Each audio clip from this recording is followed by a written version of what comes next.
The Vikings lost another ugly game to the Lions at home. The game was a significant loss, and so too was the loss of Dalvin Cook to a knee injury, possibly season-ending. The game loss itself was entirely due to self-inflicted wounds and missed opportunities by the Vikings. A few missed calls by referees didn't help either, but were not the reason for the Vikings' loss. Mistakes and missed opportunities on offense. While the Vikings' defense wasn't perfect, anytime the Vikings hold the opposing team to 14 points, that should be enough to get the win. But the Vikings' offense could only manage 7 points, while committing 3 crucial fumbles.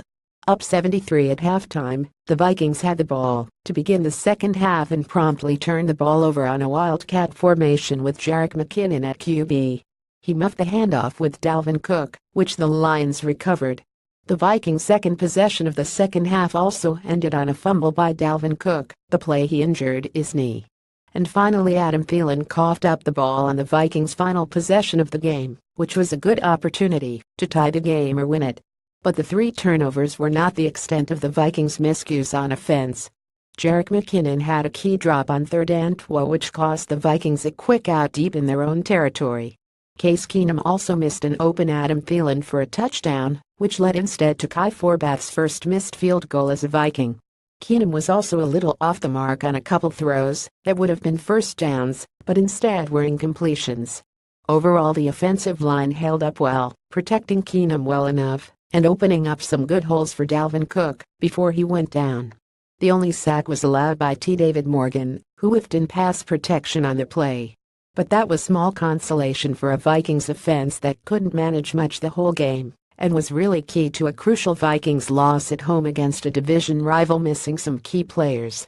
Defense missed opportunities as well. Overall, the Vikings defense did well to limit the Lions to only 14 points considering the offense turned the ball over 3 times. But there were also opportunities missed. On 3 occasions the Vikings had opportunities for an interception. One by Anthony Barr that could have been a pick six, another by Trey Waynes in the end zone, and a third by Mackenzie Alexander that would have led to better field position on a 3rd and long.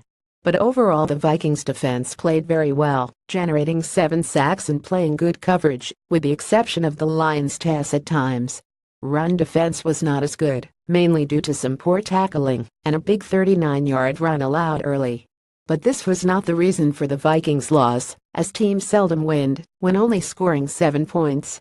Dalvin Cook lost a big blow to Vikings offense despite the slow start to the game by the Vikings offense and stupid fumble to start the second half. The Vikings were having good success running the ball with Dalvin Cook nearly every carry. The play he was injured and fumbled looked to be his longest run of the game, and a sign the Lions' defense may be nearing the breaking point in allowing a home run from Cook. But sadly his knee injury at that point in the game really dealt a blow to the Vikings' momentum in the game, and they really never got it back. The initial diagnosis on Cook's knee injury by the Vikings training staff was a near-complete tear of his ACL, which would end his season. An MRI is scheduled for tomorrow to confirm that diagnosis, which seems to fit with the video of what happened on the field. Demoralizing loss. The poor play and loss of Dalvin Cook in a key home game against a division rival was clearly a demoralizing loss for the Vikings, who have already faced the loss of starting QB Sam Bradford. Getting him back for the second of 3 straight matchups against NFC North rivals would be helpful as the Vikings take on the Bears in Chicago next Monday. The Vikings will need to suck it up to bounce back against the Bears, a must-win to keep up in the division race and regain momentum. It was a sickening loss though. But it's a long season. Intestinal and emotional fortitude required.